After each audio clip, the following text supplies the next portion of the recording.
პოლიციელზე თავდასხმის ბრალდებით დაკავებულების დავით ლომიძის და თემურ ზასოხაშვილის სასამართლო პროცესი გაიმართა, სადაც ბრალდების მხარის მტკიცებულებები გამოიკვლიეს და იკითხა ბრალდების მხარის მიერ წარმოდგენილი 4 მოწმე. დავით ლომიძე და თემურ ზასოხაშვილი 2024 წლის 1 დეკემბერს დააკავეს. პროკურატურის ინფორმაციით ისინი ღამის საათებში თბილისში პარლამენტთან მიმდინარე საპროტესტო აქციის დროს ჭიჭინაძის ქუჩაზე თავს დაესხნენ განსაკუთრებულ დავალებათა დეპარტამენტის თანამშრომლებს და მათ ეგრეთ წოდებული მოლოტოვის კოქტეილები ესროლეს, რის შედეგადაც წყლის ჭავლის მანქანას ცეცხლი გაუჩნდა. დანაშაული 4-დან 7 წლამდე თავისუფლების აღკვეთას ითვალისწინებს.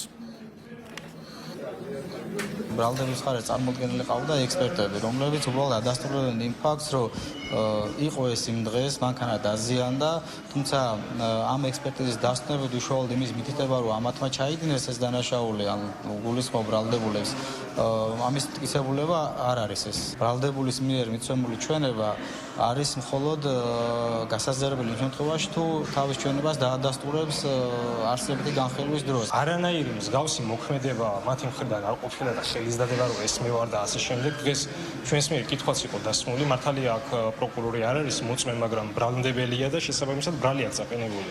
და ბრალდებამ უნდა იცოდეს ვინ არის, როდესაც ადამიანს ბრალდებს. მოლოტოვის კოქტეილის სროლა მოხდა, კი ბატონო, ამისთვის ვარგისია ეს მტკიცებულება, მაგრამ ამ ვიდეო მასალით ვინმეს ბრალი წაუყენოდა ხელი დაადო, ნამდვილად შემქენიეს, ამისთვის ყოვლად უარგისი არის. დღეს ექსპერტებმა გვითხრეს თუ სად იყო უშუალოდ ამ ავტომობილზე დაზიანებები, რით იყო წარმოქმნილი და დადასტურდა უშუალოდ ის, რომ წინა მარჯვენა საქარემინაზე არსებული დაზიანებები იყო პირველადი კერა, საიდანაც მოხდა აალება მოლოტოვის კოქტეილის. უშუალოდ ბრალდებულების მონაწილეობით არის ჩატარებული დათვალიერება და ისინი ამ ვიდეო ჩანაწერში ამბობენ, ამ ჩანაწერთან დაკავშირებით ამბობენ, რომ ჩანაწერზე ასახული პირები არიან თავად და აღწერენ ასევე მათ მიერ განხორციელებულ მოქმედებებს.